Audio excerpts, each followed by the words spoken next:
Claire Morgan didn't slam the door. She didn't cry. She didn't hesitate. She walked into Leo Conti's private office like she belonged there, because she did, and placed a single folder on the dark wood desk in front of him. Leo looked up from his laptop, expression calm, posture perfect, suit immaculate. The kind of calm that had made men twice his size go quiet in rooms without anyone raising a voice. His eyes dropped to the folder, then to her hand, then to her face. "Claire," he said, like her name was a meeting he hadn't approved. She didn't sit. She didn't smile. "You're going to sign these," she said. Leo stared at her for a long second, as if the English language had suddenly changed the meaning of words. "What is that?" Claire's voice didn't shake. "Divorce papers." The air in the room turned heavy, not with drama, just with reality. Leo leaned back slowly, like he needed distance from the word. "No." Claire lifted her chin. "Yes." He blinked once, controlled. "You don't want a divorce." "I do." Her gaze stayed on his. "I've wanted it for a long time. I'm just finally saying it out loud." Leo's jaw tightened. It was the smallest movement, but Claire knew him well enough to feel it like a change in temperature. For 3 years, she had learned to read the man who stopped speaking with his heart. For 3 years, she had watched him walk past her like she was a vase on a table. Beautiful, expensive, and completely silent. Now she watched him look at her like she was a stranger who knew his secrets. "Why today?" he asked. Claire's laugh was quiet and sharp, more disbelief than humor. "Because it's Tuesday. Because I woke up and realized I don't want to waste another Wednesday." Leo's eyes narrowed. "That's not an answer." "It is for me." Behind Leo, the wall of windows showed Manhattan in gray daylight. Everything outside looked busy, alive, loud. Inside the office, it was too quiet. Leo's fingers rested on the desk near the folder. He didn't touch it yet. Like touching it would make it real. "You're serious," he said. Claire nodded once. "I've never been more serious." Leo's eyes moved over her, slow and automatic, like his body did it before his mind allowed it. Claire looked different, not in a dramatic makeover way, not in a new hair, new life cliché. She looked awake. Her coat was tailored. Her hair was smooth and loose over her shoulders. Her makeup was clean and light, but her eyes were steady in a way that made him feel like she could walk through fire without asking anyone to hold her hand. And that did something to him. He hated that it did something to him now, after years of doing nothing. "Sit," Leo said. Claire didn't move. "No." Leo's gaze sharpened. "Claire, I'm not here to be managed," she said, calm. "I'm here to be heard." For a moment, Leo didn't speak.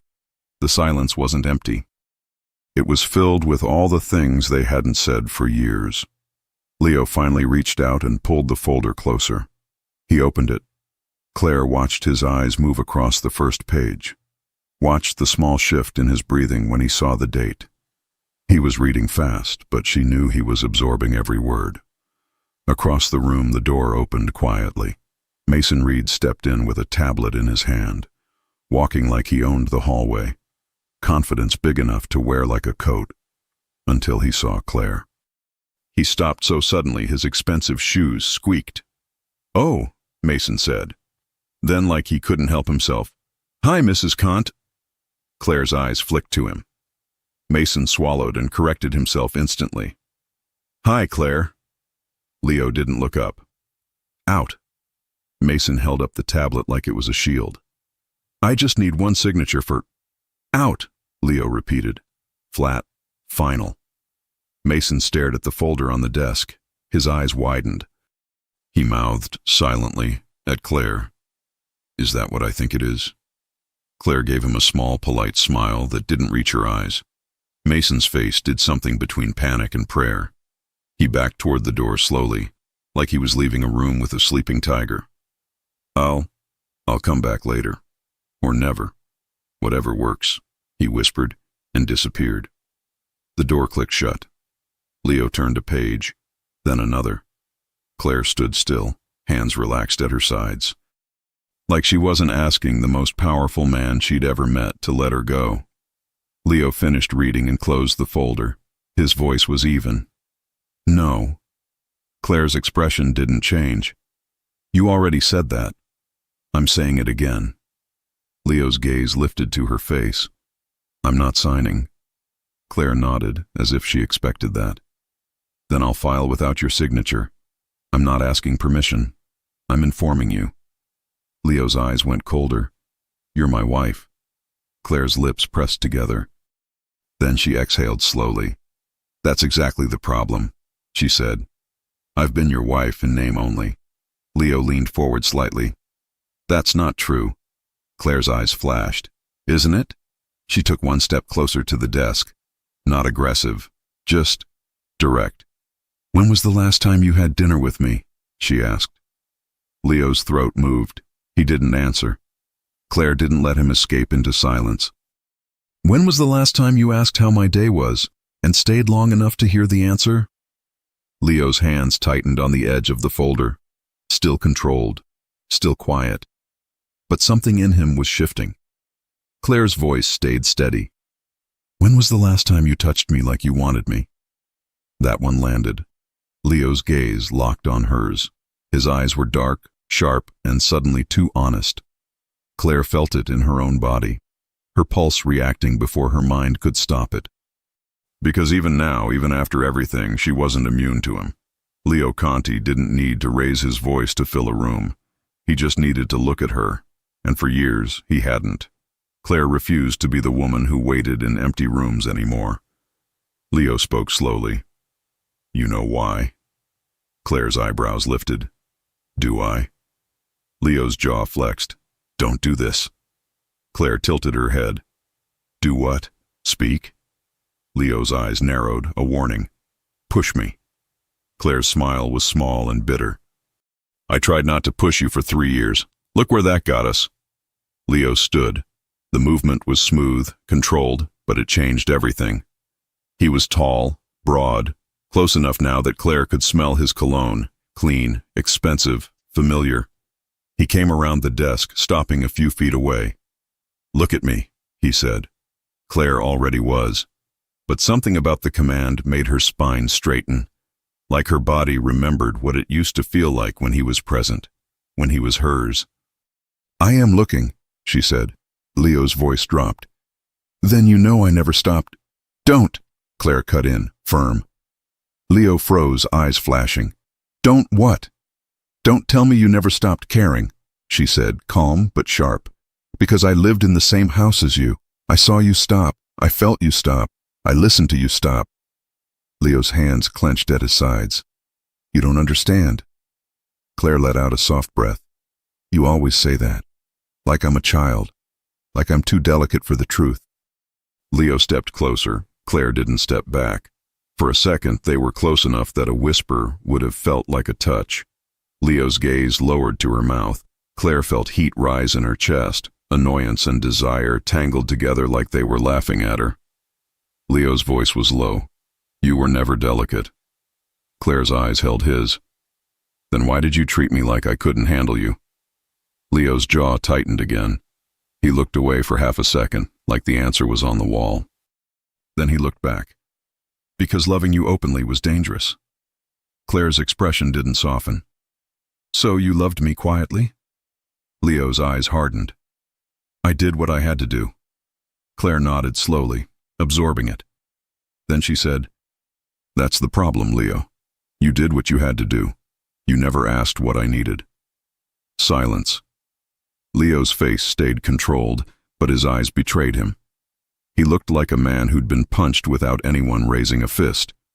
Claire stepped back, creating space on purpose. I'm moving out, she said. Leo's head snapped slightly. No. Claire's voice stayed calm. I already did. Leo blinked. What? Claire's lips curved just slightly. Not triumphant, just done. My things are packed, she said. I signed a lease. My address will be on the filing. Leo's voice went quieter. You moved out without telling me. Claire's eyes stayed on his. You weren't listening. I stopped announcing myself to someone who acts like I'm invisible. Leo took a step forward. Claire lifted one hand. Not dramatic, just firm. Don't, she said again. Leo stopped, like her boundary was a wall. Claire's heart thumped hard against her ribs, because she wanted him to cross the room. She wanted him to grab her and say he was sorry and show her he was alive again. But she didn't want it if it was only panic. She wanted real. Leo's voice tightened. Where are you going? Claire's gaze didn't waver. Somewhere I can breathe. Leo's eyes flicked over her again, as if he was seeing the changes he missed, the strength he ignored, the woman he thought would always stay. You can breathe with me, he said. Claire's laugh was quiet, tired. No, Leo. I can survive with you. That's not the same. Leo's expression darkened. You think I wanted it like this? Claire's voice softened by a fraction, but her spine stayed straight. I don't know what you wanted. You never told me. Leo stepped closer again, slower this time, like he was trying not to scare her off. Claire, he said. And her name sounded different now, less like a meeting, more like a confession. Claire looked up at him. His eyes were intense, focused, and suddenly full of something that made her stomach twist. Regret. But regret wasn't enough. Sign the papers, she said. Leo's voice went low. No. Claire's tone stayed calm. Then I file. Leo's eyes flashed. You're not leaving me. Claire's breath caught. Not because she was afraid, but because the words landed in her body like heat. She hated that. She loved that. She refused to let it win. I already left, she said quietly. Leo stared at her for a long second. Then he said, You think I ignored you? Claire didn't answer, because she didn't need to. Leo's voice sharpened. You think I didn't notice you? Claire's eyes narrowed. Did you? Leo took one more step closer until Claire could feel his warmth. His gaze held hers like he was trying to make her believe something without words. I noticed everything, he said. Claire's throat tightened. Then why did you let me feel alone? Leo's jaw flexed again, and for the first time, his control looked like it was cracking. Not into anger, but into something harder. Honesty. He looked at her like he'd been holding a truth in his mouth for years, and it finally tasted too bitter to keep. You want the truth? He asked. Claire didn't blink. Yes. Leo's voice dropped. Then tell me this first. Claire's brows lifted slightly. What? Leo's eyes didn't move from her face. Who told you were alone? He asked. Claire froze. The question didn't make sense at first.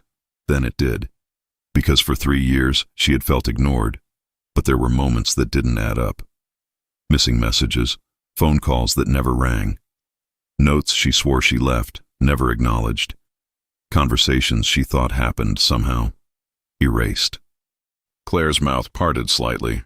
Leo watched her reaction with a stillness that felt dangerous, not violent, not loud, but sharp. His voice was quiet. You think I didn't care, he said, but I need you to answer me, Claire. He leaned in just enough that his words brushed her skin. Who made you believe you were alone? He asked, and his eyes went colder in a way Claire had never seen directed at her. Claire's heartbeat turned heavy.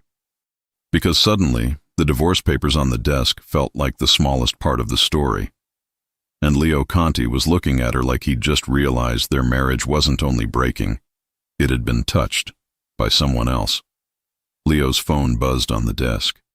He didn't look away from Claire. It buzzed again. Claire's eyes flicked to the screen, and her stomach tightened when she saw the name lighting up the display. Victor Hale. Leo's expression didn't change. But his voice went so quiet it felt like a warning meant for someone who wasn't in the room. Don't move, he told Claire. And before she could ask why, Leo reached for the phone, still watching her face like he was afraid the next 5 seconds would change everything. What did Victor Hale know about her marriage, and why was he calling right now? Leo didn't look at the screen again. He already knew that name shouldn't be calling right now. He answered on the first ring, voice flat. Victor. Claire stayed still, but every nerve in her body was awake. Leo had told her not to move, and the way he said it wasn't a threat, it was a signal. Like he was trying to keep her safe from something she couldn't see yet. Victor Hale's voice came through the speaker, smooth and confident. "Boss, I heard you had an unexpected visitor." Leo's eyes stayed on Claire's face. "How did you hear that?" A short pause. "Manhattan has ears." Leo's mouth didn't move into a smile, but something in his gaze sharpened. "My office doesn't." Victor chuckled softly, like this was a normal check-in. "I'm calling to make sure everything's stable." Claire's jaw tightened. Stable, like her marriage was a shipment. Leo's voice dropped a degree colder. "Nothing is stable when you're in my business." Victor didn't sound bothered. "With respect, boss, it's always been my job to—" Leo cut him off, calm and lethal, without raising his tone. "Your job is what I say it is. You'll be here in 30 minutes. Victor hesitated, just enough to be noticed. "Now?" Leo's eyes didn't leave Claire. "Now." The line went silent for a beat, then Victor answered carefully. "As you wish." Leo ended the call and placed the phone face down on the desk. Claire didn't miss the detail. Face down, like he didn't want her seeing anything else. She also didn't miss the way his shoulders stayed tense even after he hung up. "You told him to come here," she said. Leo nodded once. Claire kept her voice steady. "Why does he know anything about me walking into your office?" Leo's gaze held hers. "That's what I'm about to find out." Claire let out a slow breath through her nose. "Leo, I'm not doing mystery games anymore." His eyes softened for a second, just a second, then the hard control returned. "I'm not playing," he said. "I'm fixing." Claire's lips pressed together. Fixing would have been looking me in the eyes 3 years ago and saying, "Claire, something is wrong and I need you to trust me." Leo's jaw flexed. "I know." She took a small step back, reclaiming space. "I moved out. That part is done." Leo didn't move. "Where?" Claire's eyebrows lifted. "No." His gaze tightened. "Claire." "No," she repeated, calm. "You don't get to demand my address after ignoring my existence." Leo's nostrils flared once, controlled. "I didn't ignore you." Claire gave him a look that made even him pause. "You didn't look at me on our anniversary," she said. "You didn't touch my hand at your charity gala when everyone else's husbands were holding their wives like they were proud. You didn't ask where I went when I started spending weekends away." Leo's throat moved. "I noticed." "And you did nothing," Claire said, plain. "That's ignoring, Leo. You can rename it if you want. I'm not." Silence landed between them. Leo's voice finally lowered. "I didn't do nothing." Claire watched him, careful now. She hated that her heart still reacted when his voice sounded like this. Close, honest, rough at the edges. "What did you do?" she asked. Leo didn't answer right away. Instead, he took one slow step toward her and stopped at a respectful distance, like he was forcing himself not to touch her without permission. "Tell me one thing," he said. "Before you moved out, did you ever try to leave?" Claire froze so fast it felt like the air had changed.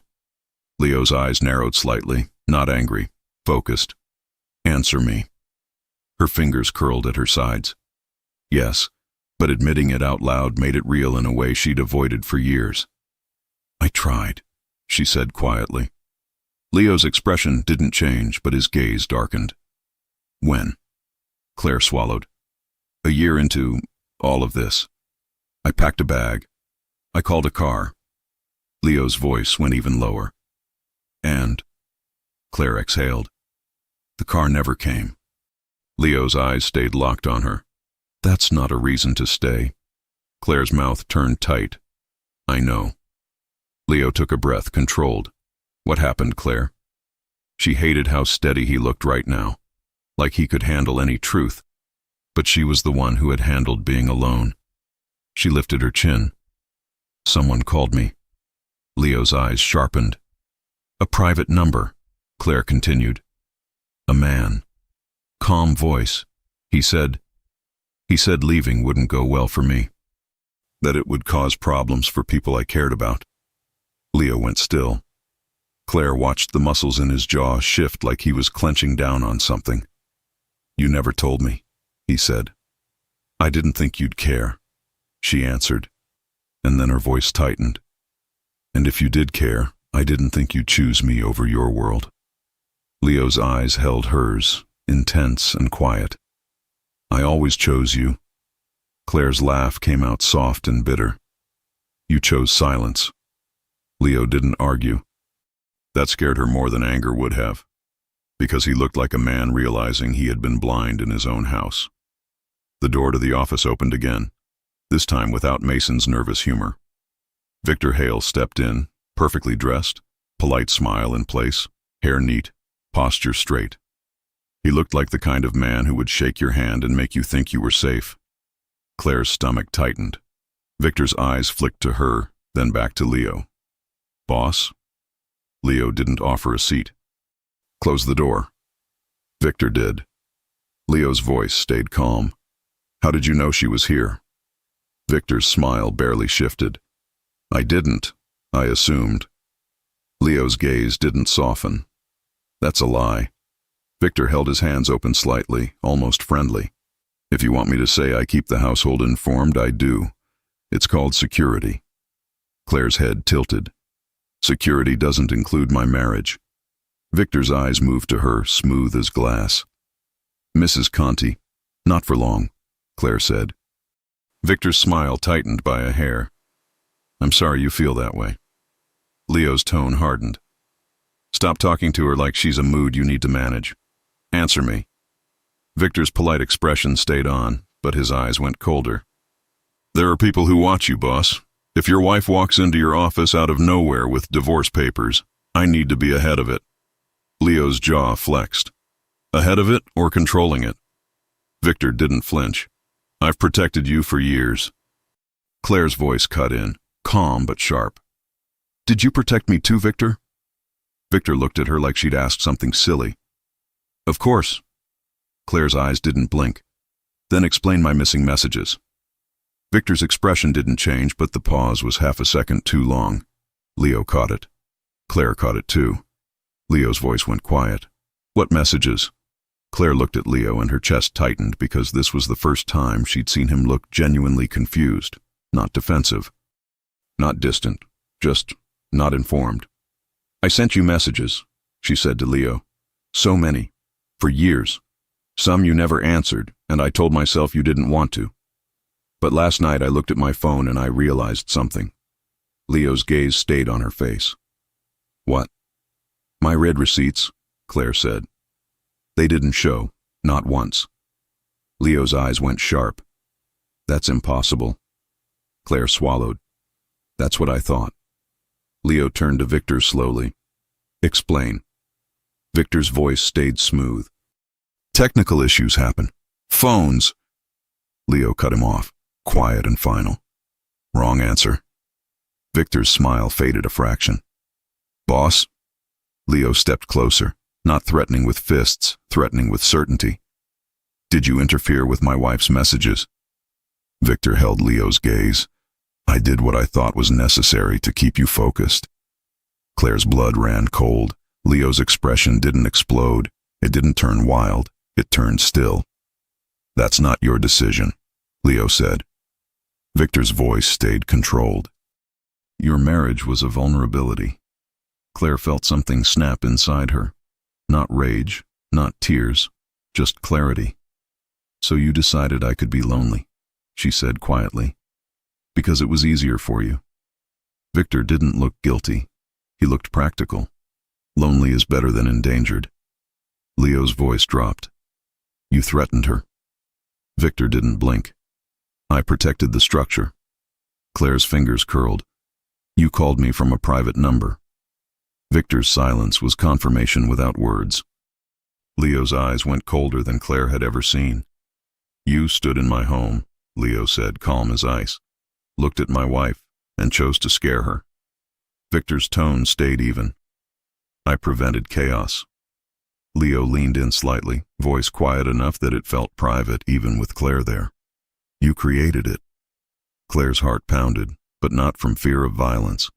Fear of what this meant. Of how much of her life had been arranged like a schedule she never agreed to. Leo straightened and stepped back, gaze still locked on Victor. "You're done." Victor's expression tightened. "Boss, think." Leo didn't raise his voice. He didn't have to. "You are done." Victor's jaw flexed. "You're making an emotional decision." Leo's eyes flashed. "No, I'm making a clean one." Victor looked at Claire, and for the first time, something like annoyance surfaced. "This is because of her." Leo's voice went dangerous in its calm. "This is because of you." Victor held Leo's gaze for a long second, then nodded once like he was accepting a ruling from a judge he didn't respect.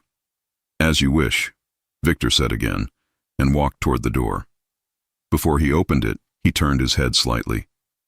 "If she leaves you, boss, don't say I didn't warn you." Leo didn't answer.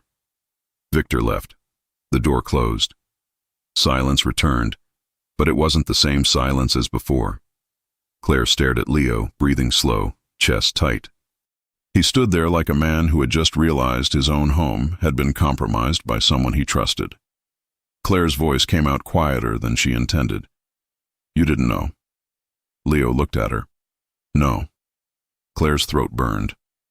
"So you really thought—" Leo stepped closer, stopping the moment he saw her stiffen. His voice softened. "I thought you were choosing to be quiet." Claire's eyes shined, but she didn't let a tear fall. "I was choosing to survive." Leo's face shifted, the regret so obvious it made her angry. "Why didn't you come to me?" he asked. Claire gave him a look that said the answer should have been obvious. "Because when I did, you were never there." Leo swallowed.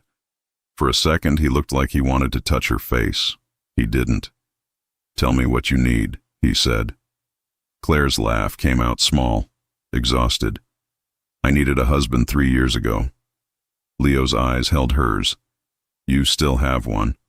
Claire's voice tightened. "Barely."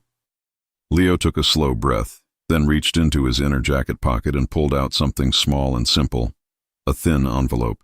He held it out, not forcing it into her hands. Claire didn't take it yet. "What is that?" Leo's voice stayed calm.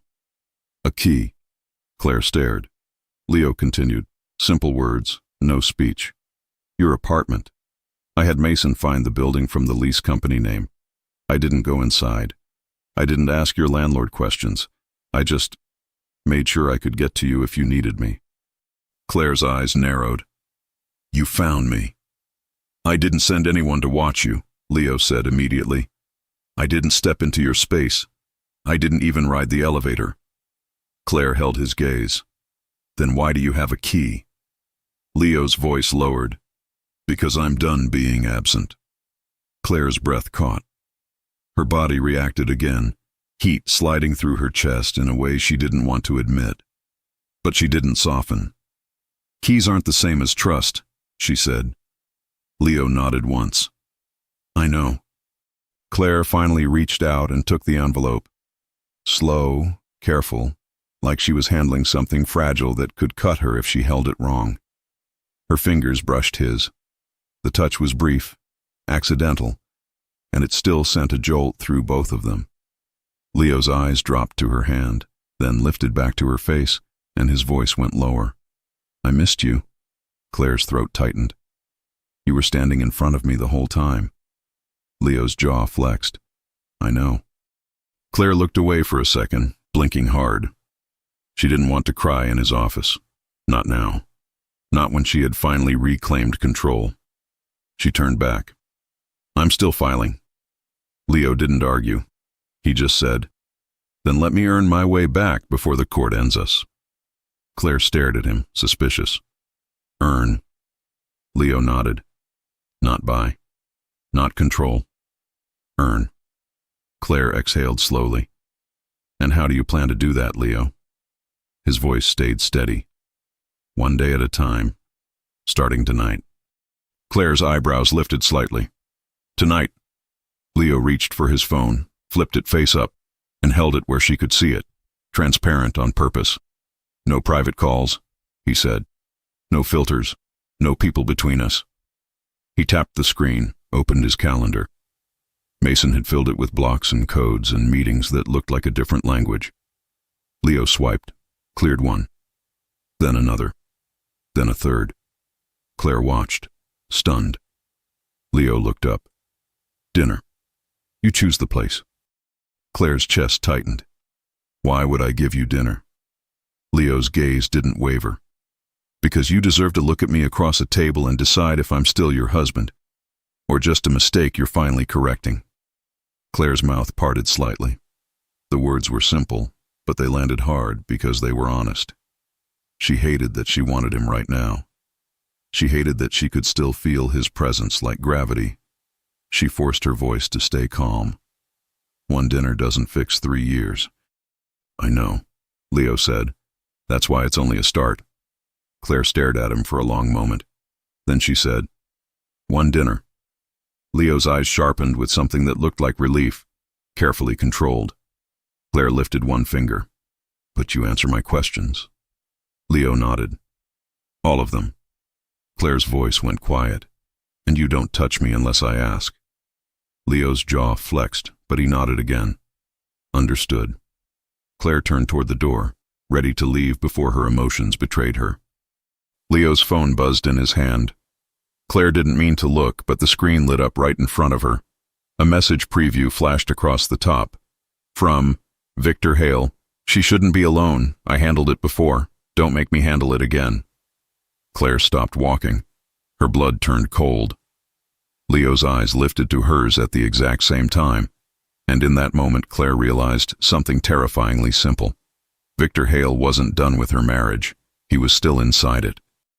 And Leo Conti had just shown her his phone, without realizing it would reveal a threat that wasn't supposed to exist. Claire didn't breathe until she was out of the office, standing in the hallway where the air felt less heavy. Leo followed her, close enough to be present, far enough to show he remembered her boundary. He didn't grab her arm. He didn't block her path. He just walked beside her, eyes fixed on the message that still glowed in his mind like a warning he couldn't erase. Claire held the elevator call button down harder than she needed to. Leo watched her finger. You saw it. Claire didn't look at him. You showed it to me. I didn't know he'd be stupid enough to write it, Leo said. The elevator dinged. The doors slid open. Claire stepped in first. Leo stepped in after her, not too close, shoulders squared, calm face. Except his eyes weren't calm anymore. They were focused.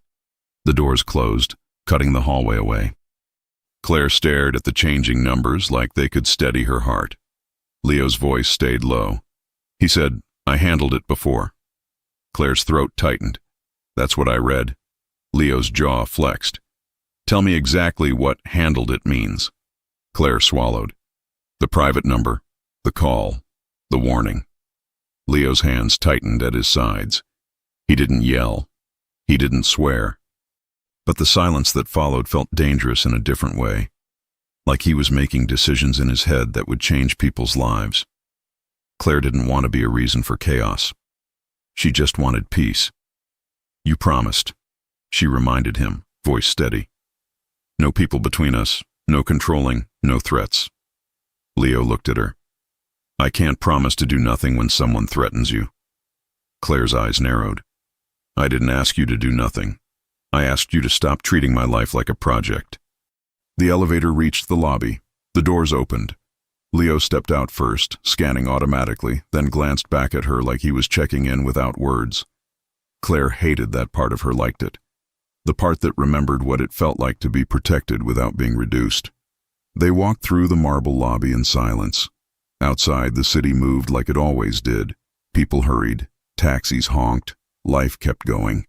Claire reached the curb and lifted her hand for a cab. Leo didn't stop her. Dinner still stands. Claire's laugh came out tight. After that message? Especially after that message, Leo said. Claire turned her head slightly. Because you want to keep me where you can see me. Leo didn't deny it. He simply said, because I want to earn your trust where you can see me. A cab pulled up. Claire opened the door and paused, not getting in yet. You can't erase 3 years with one dinner. I'm not trying to erase it, Leo said. I'm trying to face it. Claire stared at him. Leo's voice softened just enough to feel real. Pick the place, not mine. Claire hesitated. Then she named a place without thinking too much, because it was neutral, public, and familiar to her. Stonewell, she said. West Village. Leo nodded once. 8. Claire slipped into the cab before her heart could change its mind. The moment the door shut, she watched him through the window. Leo didn't wave. He didn't chase the cab. He just stood there with that stillness that made him feel like a storm holding itself back. And Claire hated that a part of her wanted to run back and touch his face and ask him why he let them die while they were still alive. She leaned her head back against the seat and closed her eyes. Stonewell at 8. One dinner, one start, or one final proof that she was right to leave. At 7:58, Claire walked into Stonewell wearing a simple black dress that fit her like she'd chosen it for herself, not for anyone else. Clean lines, bare shoulders, a small gold necklace, hair down. She didn't choose it to tempt Leo, but she knew it would. Because the truth was messy. She wanted him to want her. She just didn't want him to win her with hunger alone. Stonewell was warm and modern, with soft lighting and dark wood, the kind of place where people talked quietly and laughed like they didn't have heavy secrets. Claire gave her name at the host stand. The host smiled. Right this way. As she walked, she felt eyes flick toward her, then away.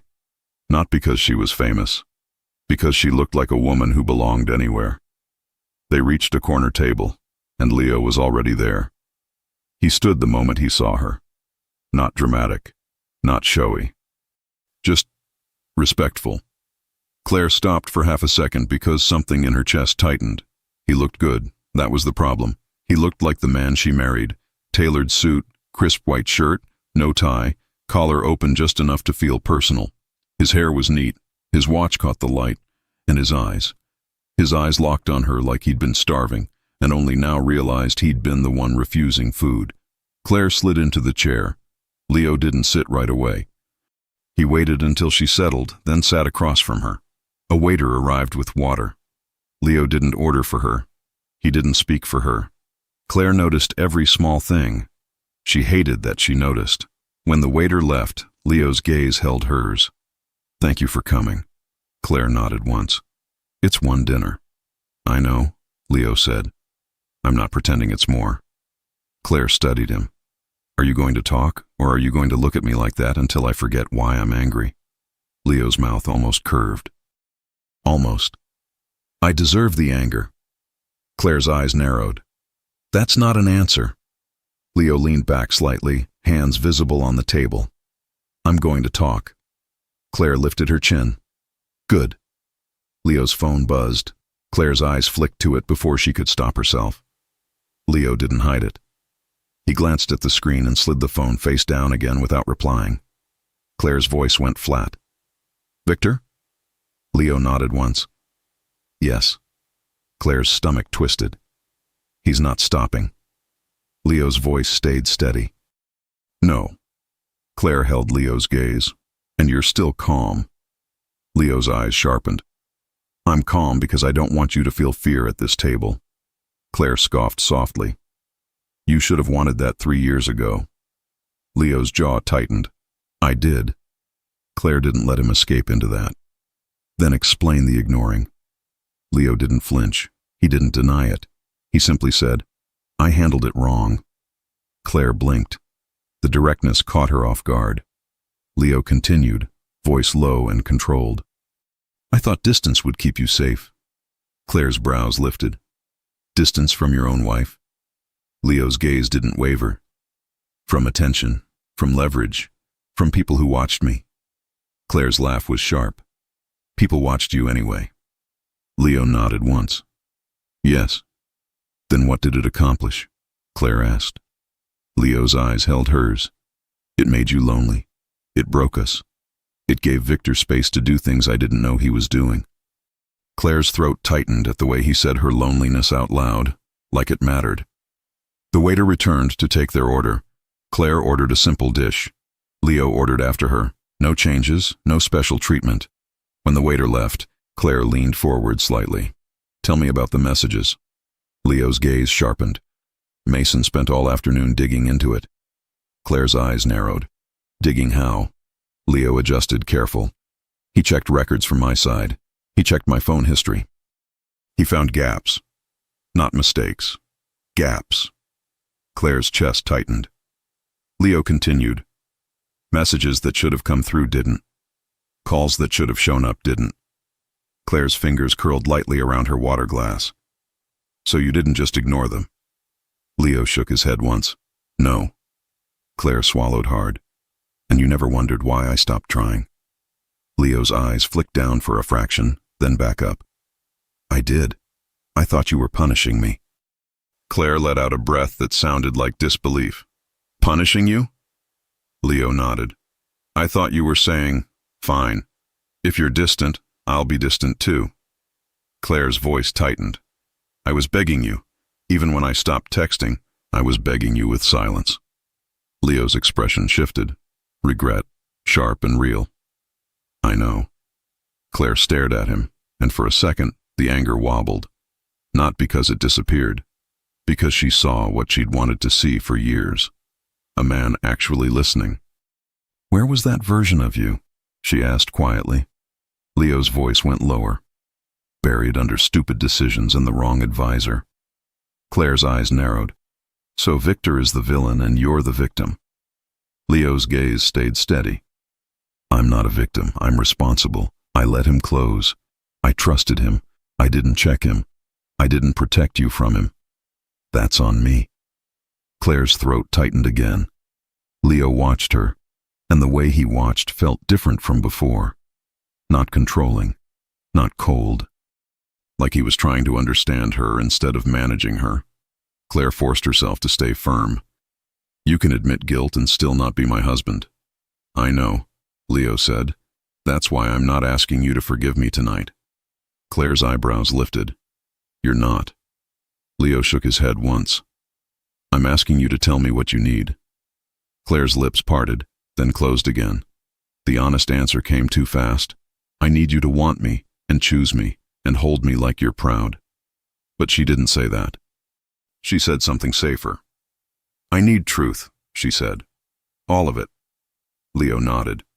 You'll have it. Claire's eyes narrowed. Starting with why Victor is so obsessed with my marriage. Leo's gaze turned hard. Because you're my weak spot. Claire scoffed. You didn't act like it. Leo's voice went quiet. That was the lie I sold to the world. Claire stared at him. He didn't dress it up. He didn't make it pretty. I convinced everyone you didn't matter, Leo said, and the words sounded like they hurt him to say. Including you. Claire's chest tightened so hard she almost couldn't breathe. The waiter arrived with food, breaking the intensity. Claire stared at her plate like it could anchor her. Leo didn't push. He started eating like a normal person, not like a man negotiating a treaty. Claire ate too, and it felt strange, sitting across from him like this, like they were just a couple on a date. Like they hadn't been ghosts in a mansion. Halfway through dinner, Claire's phone buzzed. She glanced down, a text from an unknown number. Enjoying your dinner? He still won't save you. He never did. Claire's fingers went cold. Her gaze flicked up to Leo. Leo saw her face change immediately. He didn't ask what was wrong like someone clueless. He asked like someone present. Show me, he said. Claire hesitated. She didn't want to hand him her phone. She'd spent years feeling like she had to protect her own space, but she also didn't want to be alone in this again. She slid the phone across the table. Leo read the message. His expression went still. Then he lifted his eyes to hers. He's in the room. Claire's stomach dropped. What? Leo didn't look around wildly. He kept his face calm, voice low. Victor doesn't text like that. This is someone else. Someone who thinks they're clever. Someone close enough to know you're here. Claire's breathing turned shallow. How would they know? Leo's eyes sharpened.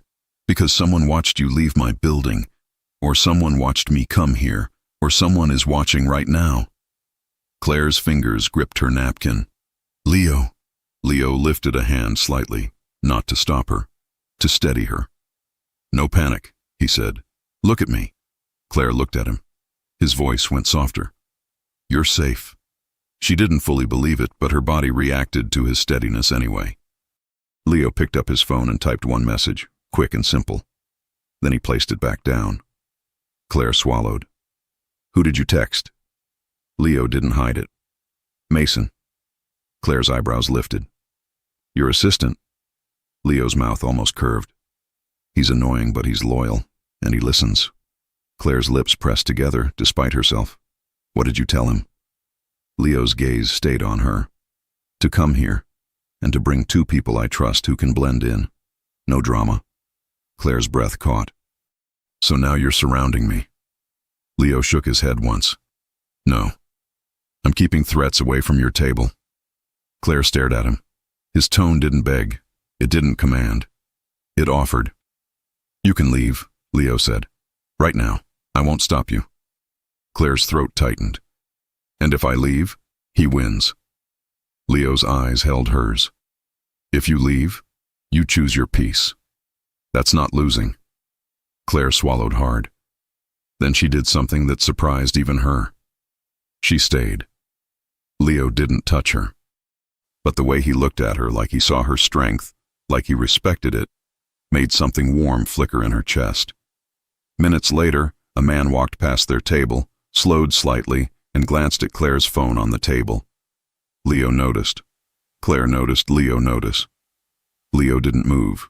He didn't react. The man kept walking. Then Mason Reed appeared near the bar, wearing a casual jacket like he was just another guy meeting friends after work. Mason spotted Leo, then Claire, then did a small face like he was trying not to faint. He walked up and leaned slightly toward Leo. Mason spoke quietly, but his expression was loud. "This is not in my job description." Leo spoke without looking away from Claire. "Did you find him?" Mason nodded. "2 options. 1, the creepy guy in the gray sweater who keeps looking at her phone like it owes him money." Claire's eyes widened a fraction. Mason continued. 2, the woman at the corner bar who pretends she's scrolling but hasn't taken a sip of her drink in 10 minutes. I tested it. I coughed near her." Claire blinked. "You coughed?" Mason gave her a serious nod. "It's a technique." Leo's mouth twitched. "Which one is texting?" Mason lifted his hand slightly. "The gray sweater. He's holding a second phone under the table like he thinks no one can see it." Claire's stomach dropped. Leo didn't stand. He didn't cause a scene. He simply looked at Claire and asked, "Do you want to leave or do you want to watch me handle this clean?" Claire swallowed.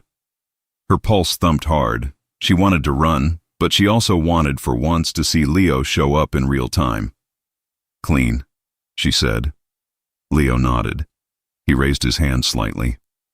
One of Mason's blending people, just a normal-looking man in a sweater, walked past the gray sweater guy, dropped something near his feet, and apologized as he bent down.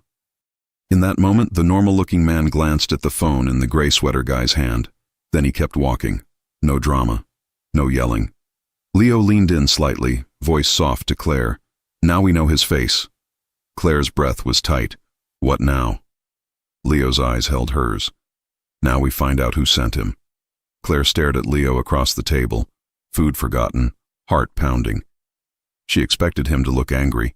Instead, he looked determined. And somehow, that was worse. Because it meant he wasn't going to let this go. Not this time. Claire's phone buzzed again. Another unknown text came in, short and sharp. "If you want the truth about why he ignored you, meet me alone tomorrow."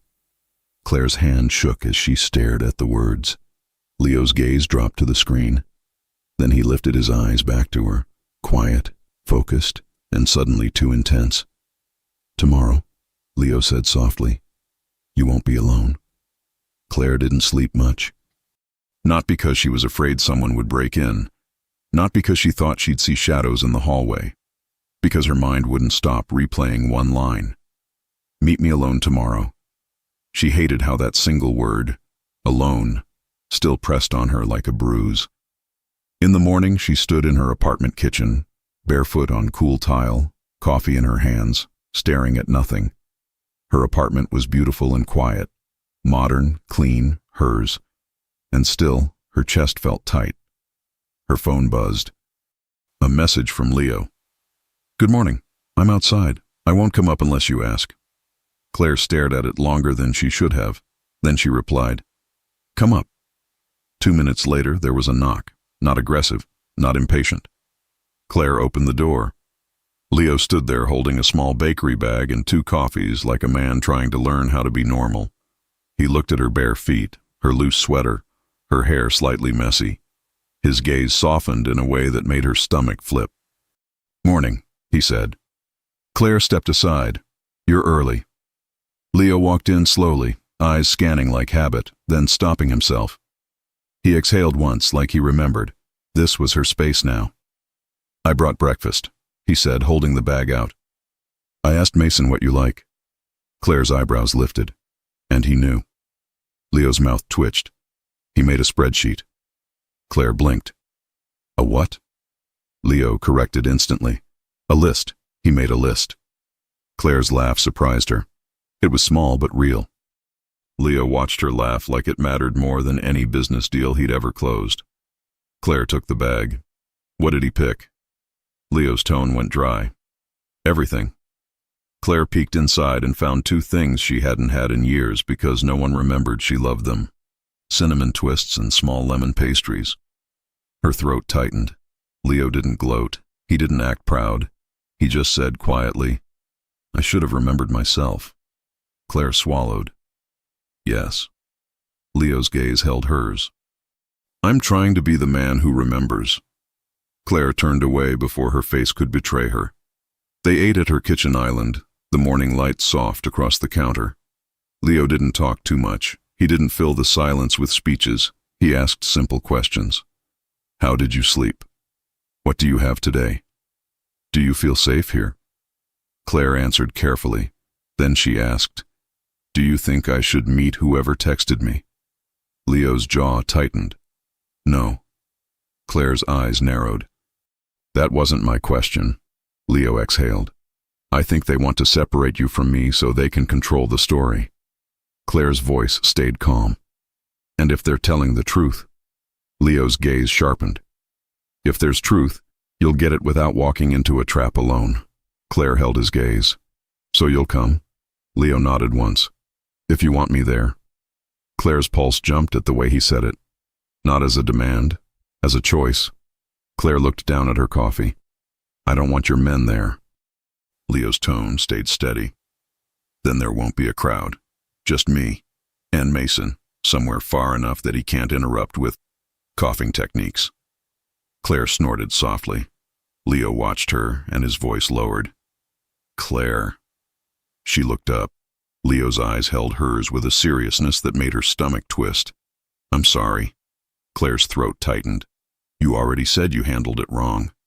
Leo nodded. I did, but I need you to hear it clearly. He leaned forward slightly, not invading, just closer. I'm sorry I made you feel unwanted, he said. I'm sorry I made you feel invisible in your own home. I'm sorry you learned to live without me while I was standing 10 feet away. Claire's eyes stung. She kept her voice steady. And why did you do it? Leo's jaw flexed. Because I believed the wrong person. Because I thought I could control risk by controlling distance. And because I thought I could carry it alone. Claire's voice went quiet. You carried it alone and it still reached me. Leo nodded. Yes. The silence that followed wasn't empty. It was heavy with everything she wanted to ask and everything she feared to hear. Claire's phone buzzed again. A location, a time. 12:30, Riverside Park, bench by the boathouse. Claire's fingers tightened around the phone. Leo read it from her face. That's public. Claire nodded. So they want me exposed. Leo's voice went low. Or they want to watch how you react. Claire swallowed. I'm going. Leo didn't argue. He just said, I'm coming. Claire's eyes narrowed. Not behind me, not hiding. Leo nodded. Beside you, if you allow it. Claire looked at him for a long second. Then she said, beside. Leo's expression softened. Relief contained inside control. Right then, the intercom buzzed. Claire frowned. She rarely got visitors. She pressed the button. Hello? A voice came through, polite, bright. Claire Morgan? Delivery. Claire's chest tightened. I didn't order anything. Signature required, the voice said. Leo's gaze sharpened. Claire looked at him. I'm not expecting a package. Leo's voice stayed calm, but his eyes went cold. Don't open the door. Claire hesitated, then nodded. Leo walked to the door, not rushing, not panicking, and checked the peephole. His expression didn't change, but his voice went lower. No uniform, no company logo. Claire's stomach dropped. Leo stepped back from the door and pulled out his phone. He typed one message. Then he looked at Claire. Go to your bedroom. Claire's eyes narrowed. No, I'm not hiding in my own apartment. Leo's gaze held hers. Then stand behind the island where you can see the door, but you're not in front of it. Claire swallowed, then moved, angry at herself for obeying, but also aware this wasn't control. This was caution. The intercom buzzed again. Ma'am, the voice said, a little less bright. I have your package. Claire's voice stayed calm. Leave it at the desk. It requires signature, the voice insisted. Leo leaned in and pressed the intercom button himself. Leave. The silence on the other end lasted a beat too long. Then the voice changed. Not polite anymore. Tell him to stop interfering, it said. Claire's blood went cold. Leo didn't blink. Who are you? The voice didn't answer. Instead, it said one thing, soft, almost amused. He's not the only one with keys. Then the line went dead. Claire stood frozen, heart pounding. Leo looked at her with a calm that felt like a hand on her back. You're okay, he said. Claire's voice came out tight. That sounded like Victor. Leo's jaw flexed. It might be someone working with him, or someone he hired. Claire's throat tightened. So he's still coming at me? Leo's eyes held hers. Not without me in front of it now. Claire wanted to say she didn't need him. But her body betrayed her. Because in that moment, hearing him say now made something inside her loosen. Not fully, but enough to feel dangerous. At 12:30, they walked through Riverside Park side by side. Leo didn't hold her hand. He didn't touch her waist. He gave her space and stayed close enough that she could feel him without feeling owned. The bench by the boathouse was empty. Claire's heart hammered. Leo leaned slightly toward her. If this feels wrong, we leave. Claire's jaw set. I want answers. They waited. 2 minutes. 5. Then a man approached. Not gray sweater from last night. A different one. Mid-30s, clean haircut, casual jacket, phone in hand, eyes sharp. He stopped a few feet away and looked at Leo with a small, arrogant smile.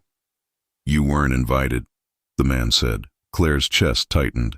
Leo's voice stayed calm. She's not alone anymore. The man's gaze shifted to Claire, then back to Leo. That's adorable. Claire forced her voice to stay steady. Who are you? The man held up his phone. Someone who can tell you the truth. Leo's gaze turned hard. Talk. The man smirked. Not here. Too many ears. Claire's jaw tightened. You picked the location.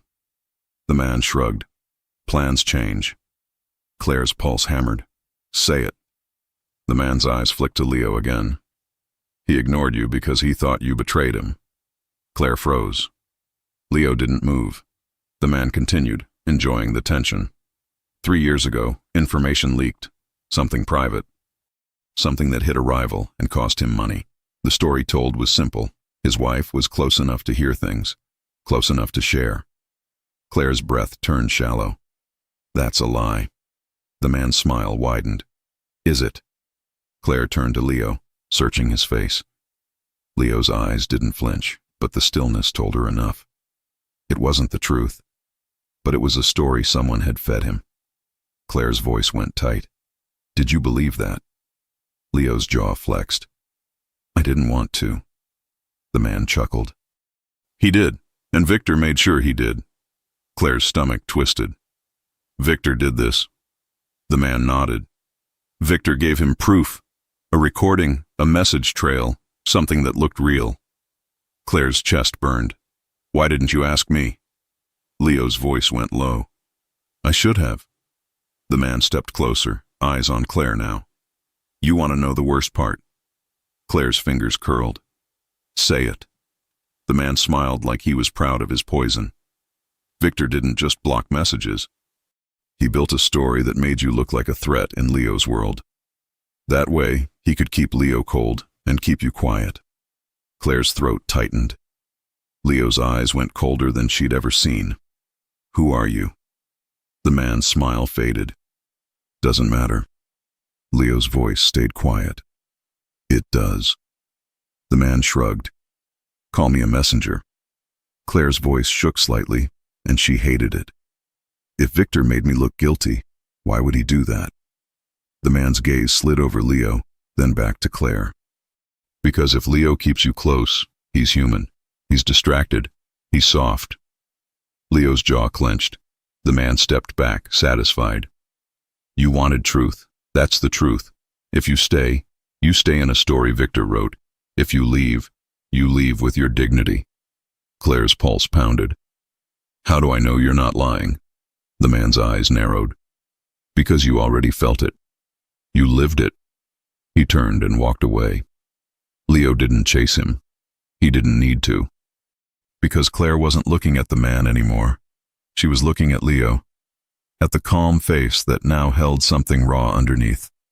Claire's voice came out quiet and sharp. So, you believed I betrayed you? Leo's throat moved. I believed someone wanted me to believe it. Claire's eyes stung. And you punished me anyway. Leo's gaze held hers. Yes. Claire's chest tightened like she couldn't breathe. She stepped back, creating distance. Leo didn't follow. He simply said softly, Claire. She shook her head. Don't touch me. Leo's face stayed controlled, but his eyes looked like they were bleeding regret. Claire forced her voice steady. 3 years, Leo. You let 3 years happen because you didn't trust me enough to ask me one question. Leo swallowed. I know. Claire turned away, heart pounding, anger and hurt twisting together. Then her phone buzzed again. A new text. He still won't tell you the whole truth. Ask him about the night you almost left. Claire's blood went cold. She stared at the screen, then slowly lifted her eyes to Leo. Leo's gaze locked onto her phone, then her face, and Claire realized the almost left night was bigger than she'd thought, because Leo looked like he knew exactly what that text meant, and he looked like he'd been avoiding it for a reason. Claire didn't sit down. They were back in her apartment, the door closed behind them, the city noise muted, the air too quiet for what she felt inside her chest. Leo stood a few feet away, hands relaxed at his sides, posture controlled, but his eyes were different now, darker, heavier, like he was carrying something he didn't want to set down. Claire held her phone up. Explain. Leo didn't ask what she meant. He already knew. Claire's voice shook slightly, and she hated that it did. Ask him about the night you almost left, she read. What does that mean, Leo? Leo exhaled slowly. It means I knew. Claire froze. You knew. Leo nodded once. Claire's throat tightened. You knew I packed a bag. Yes. Claire's voice went sharp. And you still did nothing. Leo's jaw flexed. I did something. Claire's eyes narrowed. What? Leo's gaze held hers, and his voice lowered like he was stepping into a truth he'd avoided. I stopped you. Claire went still. Her stomach turned. Stop me how? She asked. Leo didn't move closer. He didn't try to soften it with touch. He just said it clean. I had your car canceled. Claire's blood went cold. You... Leo's voice tightened. I didn't do it to trap you. I did it because I got a call. Claire's breath turned shallow. From who? Leo's eyes sharpened. From someone who said if you left that night you wouldn't make it to the next morning. Claire stared at him. Her mind tried to reject it because it was too much. Too wrong. Claire's voice went quiet.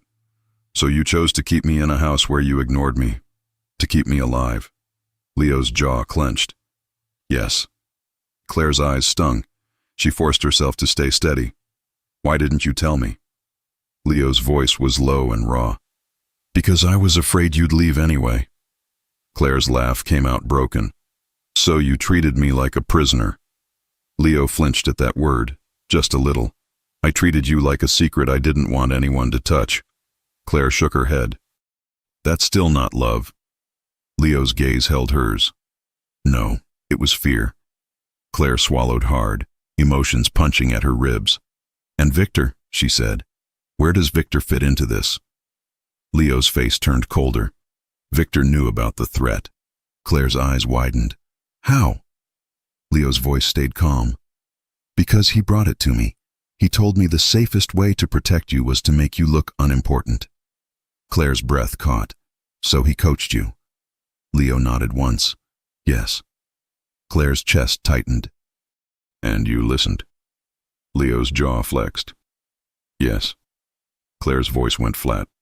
So the man who protected you ruined your marriage. Leo didn't argue. Yes. Silence. Claire stared at him, trying to reconcile the past 3 years with this new information. She wanted to scream. She wanted to cry. But she didn't want to fall apart in front of him like she used to. So what was the leak story? She asked, voice tight. That man in the park said you thought I betrayed you. Leo's gaze dipped for a fraction, then lifted again. Victor handed me something. He said it proved you were talking. Claire's eyes narrowed. Was it real? Leo's voice went low. No. Claire's throat tightened. How do you know? Leo exhaled slowly. Because today I saw where it came from. He pulled his phone out and slid it onto the counter, turning the screen toward her. A photo. A document. A simple header. Audio transcript. Claire Morgan. Claire's stomach turned. That's not mine. Leo's voice went cold. It was written by Victor's assistant, not yours. Claire stared at it, breath tight. Leo continued.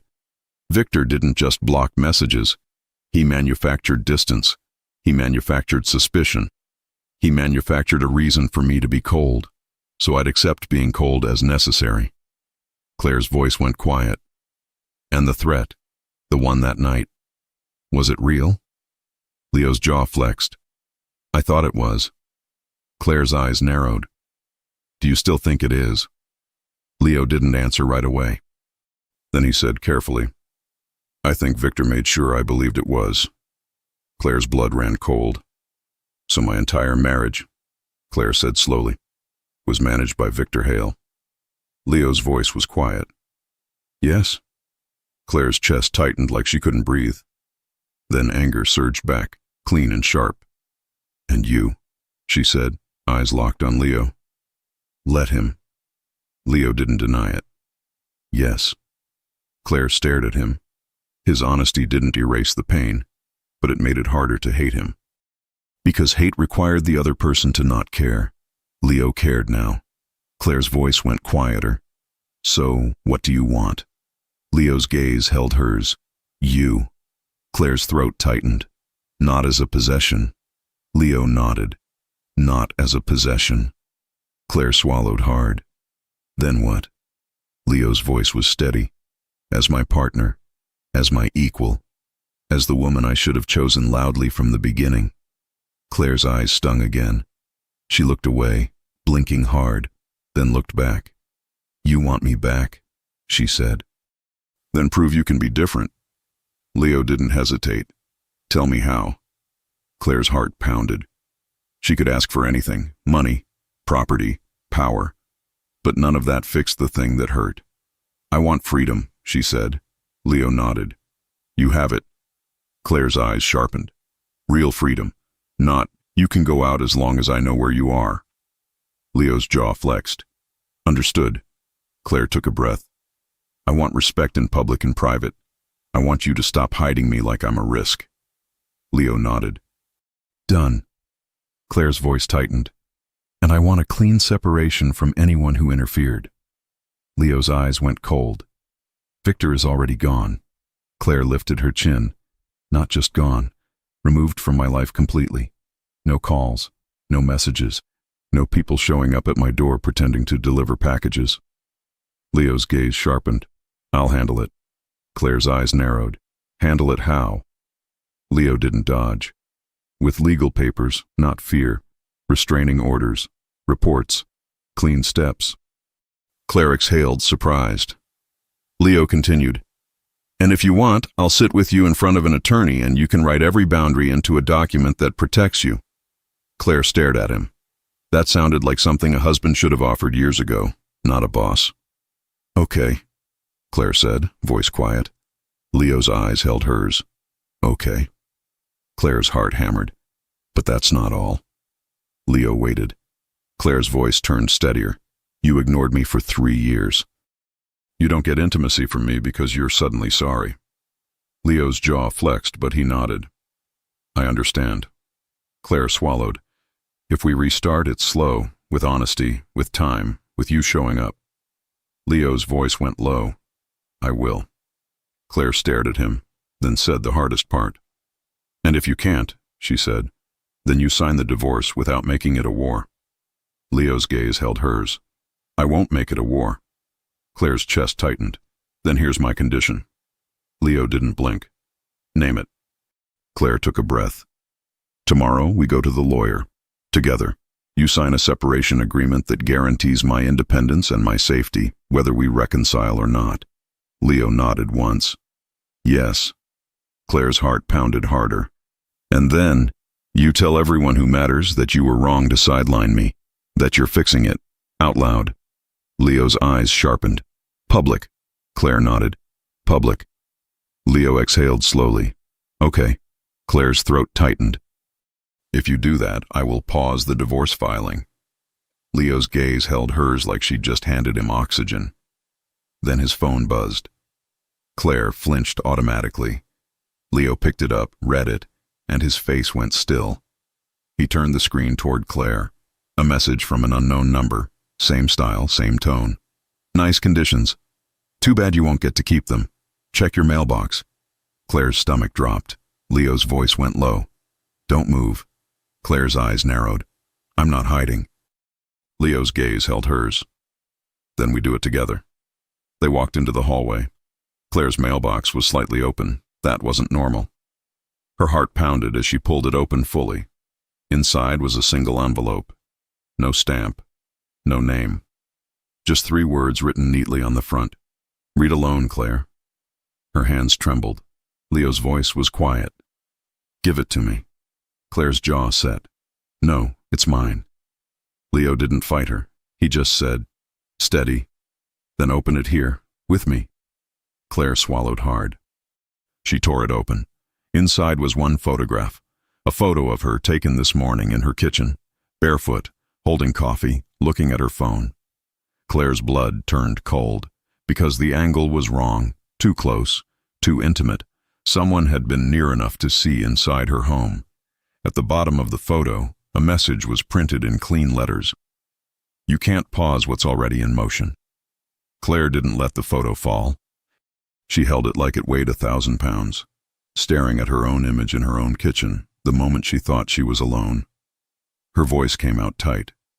"How?" Leo's gaze locked onto the photo, then onto the hallway around them. His face stayed calm, but his eyes had that sharp focus again, like he was measuring every detail. "I don't know yet," he said, "but I will." Claire swallowed hard. Someone was inside. Leo shook his head once, controlled. Or someone had a line of sight. Claire's eyes narrowed. "My windows don't face the street." Leo's jaw flexed. "Then it's someone closer than street level." Claire's stomach twisted. Leo's voice stayed steady. "Come inside." Claire didn't move. Leo didn't touch her. He simply held her gaze. "Please." Claire's breath caught at the word. Please, not command, not control. A request. She turned and walked back into her apartment. Leo followed. The first thing he did wasn't to patrol like a guard. It was to look at her. "You said no hiding," he said quietly. "So I'm not going to hide what I'm about to do." Claire's throat tightened. "What are you about to do?" Leo's eyes stayed on hers. "I'm about to make a public move." Claire blinked. "Public." Leo nodded. "Victor and whoever is backing him has been comfortable because they thought I'd keep this private to protect reputation." I'm done protecting reputation. Claire's heart pounded. You're going to announce our problems. Leo's voice stayed low. I'm going to announce my priority. Claire stared at him. Leo pulled out his phone and made one call. Get the boardroom ready, he said. All senior staff and the legal team. 30 minutes. He ended the call. Claire's voice went quiet. You're doing this now. Leo nodded. Now. Claire swallowed hard. And me. Leo's gaze softened. You're coming with me, not as a prop, as my wife if you're comfortable, or as Claire Morgan if you prefer. Claire's pulse thumped. He was giving her the choice. She didn't know how to respond to that anymore. I'm not dressing up for your meeting, she said, trying to keep her voice firm. Leo's mouth twitched slightly. Good. Show up as yourself. Claire stared at him. Then she went to her bedroom, changed into a sleek cream blazer and fitted jeans, hair still loose. Simple. Strong. Hers. When she came out, Leo's gaze held hers for a long second. Slow, heated, full of things he wasn't saying. Claire's voice went tight. Don't. Leo exhaled slowly. I didn't touch you. Claire swallowed. You looked. Leo's eyes stayed on her. I missed looking. Claire's chest tightened. Then she walked past him, grabbed her bag, and said, Let's go. The Conti building's boardroom was glass and stone and quiet power. Claire walked in beside Leo and felt every gaze turn toward them. She didn't flinch, because if this was her condition, public respect, she was going to take it. Mason stood near the screen, holding a folder like his life depended on paper. He spotted Claire and whispered, Hi. You look like you could fire all of us with one eyebrow. Claire couldn't help it. She smiled slightly. Mason looked relieved, like he'd just survived a storm. Leo didn't sit at the head of the table immediately. He stood. He waited until the room settled. Then he did something Claire never expected. He turned to her first. Not the executives. Not the lawyers. Her. Are you okay? He asked quietly. Claire nodded once. Do it. Leo's gaze held hers for half a beat. Then he turned to the room. My wife has been targeted, Leo said, voice calm and clear. The room went still. Mason blinked like he forgot to breathe. Leo continued. There have been threats. Interference. Someone tried to isolate her and manage my marriage like it was a security issue. A few people shifted uncomfortably. Leo's eyes scanned the table, steady and cold. That ends today. He didn't shout. He didn't slam the table. He simply said the next line like it was law. Victor Hale is permanently removed from any role, access, or influence in my organization. A lawyer cleared his throat. Mr. Conti. Leo lifted one hand. The lawyer stopped. Leo continued. Any contact with Claire Morgan, direct or indirect, will be treated as harassment and handled through legal action. Claire's chest tightened at hearing her name spoken like that. Clear. Firm. Respected. Leo turned slightly toward her, then back to the room. I also want something else on record. He paused. Every eye stayed on him. Leo's voice didn't soften, but something in it turned personal. I failed her. Claire's pulse jumped. Leo continued. For 3 years, I let distance exist in my marriage. Some of it was fear, some of it was pride. All of it was wrong. The room was silent. Leo said plainly, Claire isn't a liability. She's my wife. She's my partner. And if anyone in this room thinks her voice doesn't matter, you can leave now. No one moved. Mason, however, looked like he might cry. Leo nodded once. Good. He gestured to the legal team. Present the documents. A lawyer slid papers forward. Restraining orders, filings, clean steps. Not drama, not threats. Rules. Leo turned to Claire. This is the part where you decide. Claire stared at the papers, her condition, her independence, her safety, written down. She took the pen and signed the first page with a steady hand. Not because she was surrendering, because she was claiming something she should have had all along. Leo signed after her. Then he looked at the room again. That's it, he said. Meeting over. People stood quietly, as if they'd just witnessed something rare. Leo Conti choosing love over image. As the room emptied, Mason lingered. He stepped closer to Claire, voice low. "I just want you to know, I'm sorry." Claire blinked. "You didn't do it." Mason's face twisted. "I didn't stop it either. And I saw how quiet the house got." Claire swallowed hard. Mason looked at Leo and then back at Claire. "Also, for the record, I'm terrified of you in the best way." Claire let out a short laugh despite herself. Leo's gaze flicked to Mason. "Go." Mason nodded quickly and walked out like the floor was lava. Claire stood there with Leo in the now empty boardroom. Glass walls, city outside, quiet inside. Leo turned to her slowly. "I did what you asked." Claire's chest tightened. "You did." Leo's voice lowered. "Does that pause the divorce?" Claire didn't answer right away, because her mind was at war with her body. Her body wanted him, close, warm, safe. Her mind wanted proof that it would last. She finally said, "It pauses it." Leo exhaled, a small release he didn't try to hide. "Thank you." Claire's eyebrows lifted. "Don't thank me. You earned one step." Leo nodded once. One step. They stood in silence for a beat. Then Leo's voice dropped. "Come home." Claire's chest tightened. "Home is my apartment now." Leo's gaze held hers. "Then let me come to your home." Claire swallowed. Her heart pounded. She didn't say yes right away. She simply said, "No touching unless I ask." Leo's jaw flexed. Understood. They drove to her apartment in quiet. Not cold quiet, careful quiet. In her living room, Claire set her bag down. Leo stood near the doorway, like he didn't want to take space he hadn't earned. Claire looked at him. He looked back. For a second, neither spoke. Then Claire said, "Sit."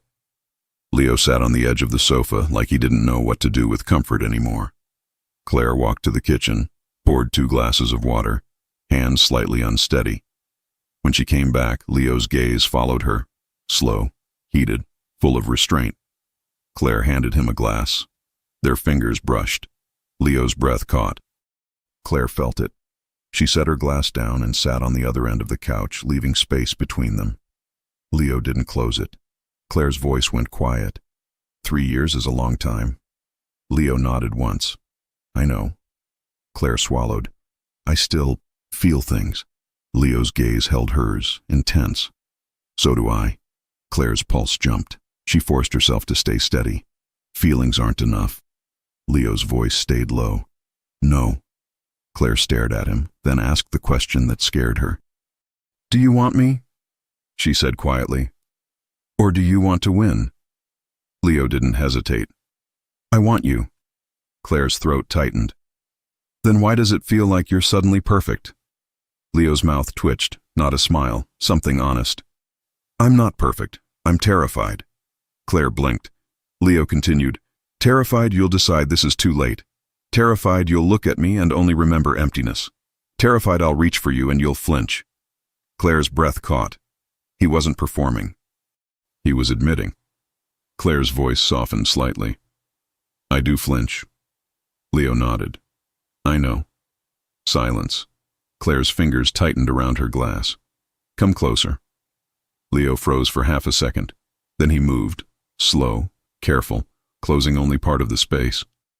He stopped and looked at her, asking without words.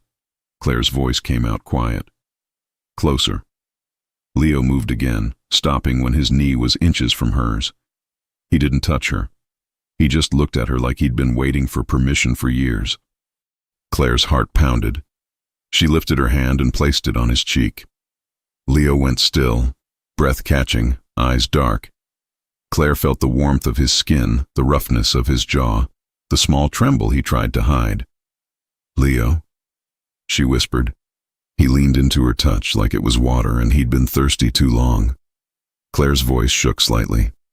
"Don't make me regret this." Leo's eyes held hers. "I won't." Claire swallowed hard. "Kiss me." Leo didn't move instantly. He waited one beat. watching her face, making sure.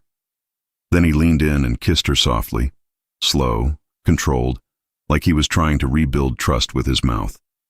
Claire's breath caught. The kiss wasn't wild. It was warm. It was careful. It was real. Claire's fingers slid into his hair. Leo's hand hovered near her waist, hovered, then stopped, waiting. Claire nodded slightly. Leo's hand settled against her side, light pressure, respectful. Claire felt desire flare through her body, sharp and familiar. She pulled back just enough to look at him. Leo's eyes were dark, mouth slightly parted, breathing heavier. Claire whispered, "This doesn't erase anything." Leo's voice was rough. "I know." Claire swallowed. "But it makes me remember why I stayed so long." Leo's gaze softened. "I'll make you glad you stayed." Claire's heart pounded. Then his phone buzzed. Claire froze instantly. Leo didn't reach for it. He looked at her instead. "Do you want me to check?" Claire's throat tightened. "Yes." Leo picked it up, read the screen, and his expression turned still. He turned it toward her. A notification from the building's security desk. Unidentified individual asked for access to Claire Morgan's floor. Name given, Victor Hale. Claire's blood ran cold. Leo's voice went low. "He's here." Claire's body went tight like a wire. Leo didn't move fast. He didn't rush to the door like a man chasing drama. He stood and faced her, voice calm, eyes locked on hers. "Tell me what you want," he said. "Right now." Claire swallowed. Her heartbeat hammered. "Is he alone?" she asked. Leo glanced at the message again. The desk didn't say. Claire's voice went tight. "I don't want him near me." Leo nodded once. "He won't be." Claire's throat tightened. "I don't want you to threaten him either." Leo's gaze held hers. "Then I won't threaten him. I'll remove him." Claire blinked. "Remove." Leo's voice stayed steady. "With the law, with witnesses, with cameras. Clean." Claire swallowed hard and nodded once. "Okay." Leo looked at her like he was taking instructions from the only person who mattered. "Stay here. Lock the bedroom door, or come with me and stand behind me. Your choice." Claire's chest tightened. She refused to hide like she used to. "I'm coming," she said. Leo nodded once. "Behind me." They walked out into the hallway together. Leo kept his body between her and the elevator area without making it look dramatic, just natural. When they reached the lobby, the front desk staff looked tense, and there he was, Victor Hale. Perfect suit, perfect hair, perfect calm face like he belonged anywhere. Victor's eyes flicked to Claire, then to Leo. His mouth formed a polite smile. "Boss?" Leo didn't answer the greeting. He stepped forward, voice quiet and clear. "You're trespassing." Victor's smile didn't change. "I'm here to talk." Claire's stomach tightened. Leo's gaze stayed cold. "Not with her." Victor's eye slid to Claire again, smooth as oil. "Claire, I just want you to understand something." Claire's jaw set. "I understand plenty." Victor's smile tightened. "Do you?" Leo spoke over him, calm and final. "Security." Two building security staff walked over immediately, not intimidating, just present. Victor's expression sharpened.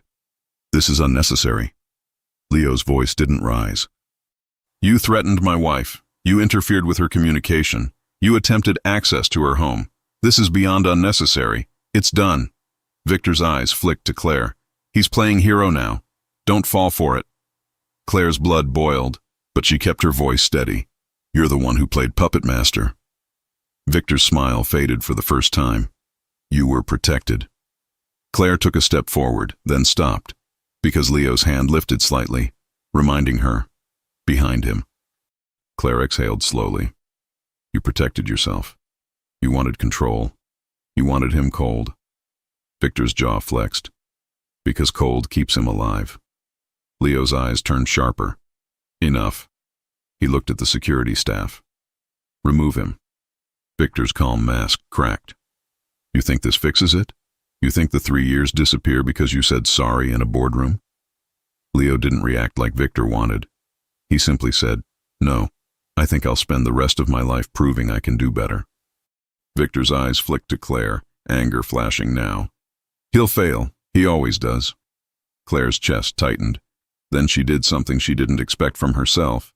She stepped out from behind Leo, just enough to be seen. Her voice came out clear. "He might fail, but he won't fail alone anymore." Victor stared at her. Claire's chin lifted. "I'm not your project. I'm not your story. I'm not your leverage." Victor's mouth tightened. "You think you're safe." Claire's eyes held his. "I think you're finished." Security guided Victor toward the door. Victor didn't fight them physically. He fought with words, with looks, with poison. As he passed Leo, he leaned slightly, voice low. "You'll regret choosing her," Victor murmured. Leo didn't blink.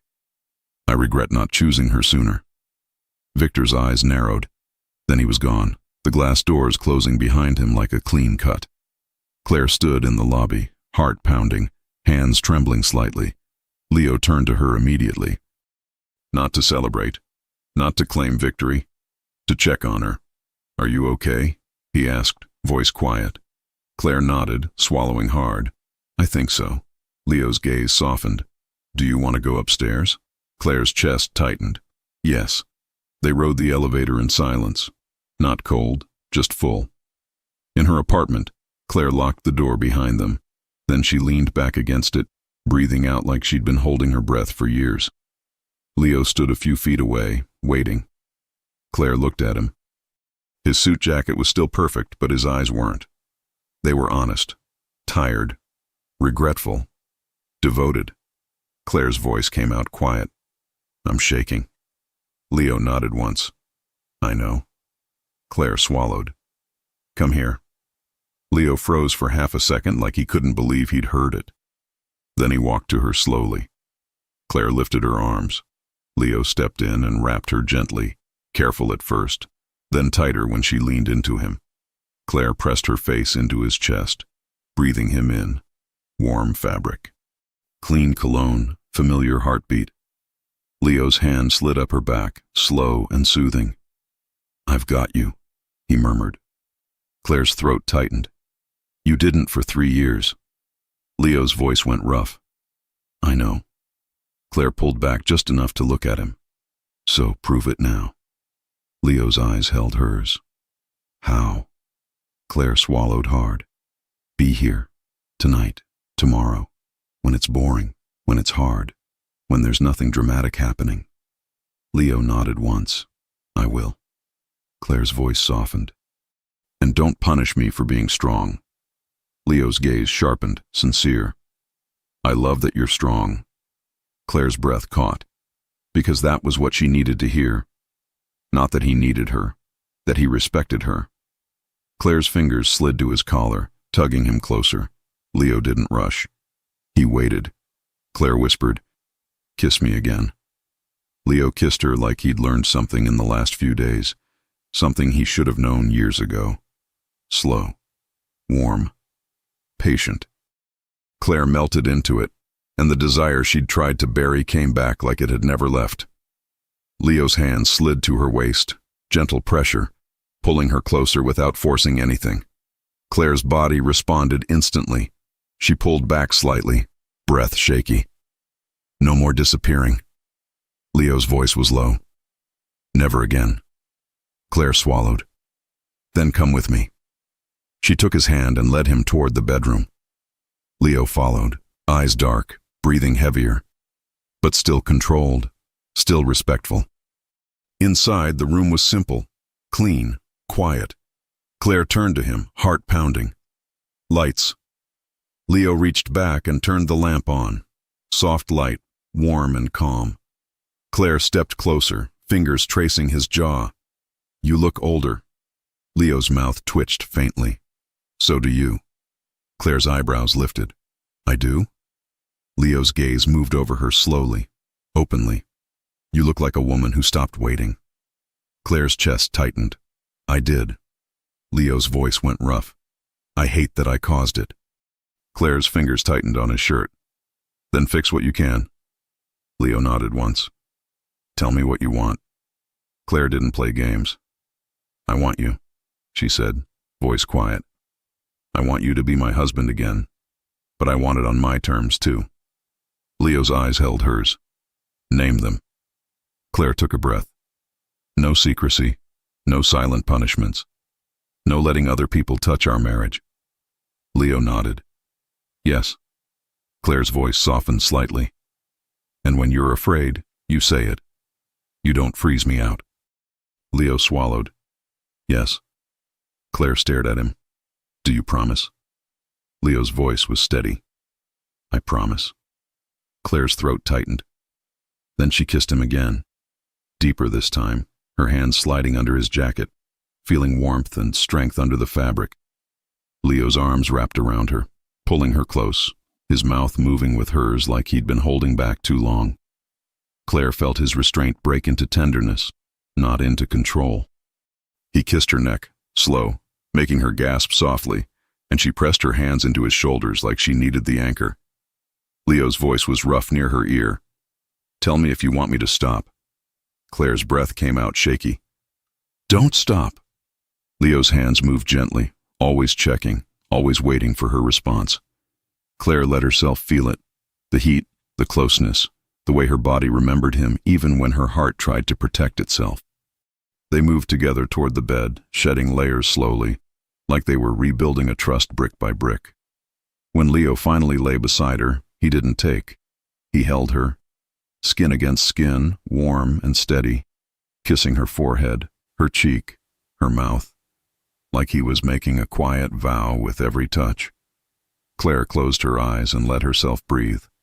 For the first time in a long time, she didn't feel alone. Later, when the room was still and her heart had slowed, Claire lay against Leo's chest, listening to his breathing. Leo's fingers traced slow lines on her arm, calming, present. Claire's voice came out soft. Tomorrow. Leo's gaze dropped to her face. The lawyer. Claire nodded. The agreement. Leo's voice was steady. We'll do it. Claire swallowed. And the divorce filing. Leo didn't flinch. If you still want it after we sign your protection and independence, I'll sign. Claire stared at him. He meant it. Her chest tightened. She whispered, I don't know what I want yet. Leo kissed her hair gently. Then we take it one day at a time. Claire's throat tightened. You really mean that? Leo's voice went low. Claire, I don't want you trapped. I want you choosing. Claire closed her eyes. Choosing. That word felt like air. The next morning, they sat in a bright law office with clean windows and neutral furniture. Claire signed the agreement first. Independence, privacy, boundaries, safety. Leo signed without hesitation.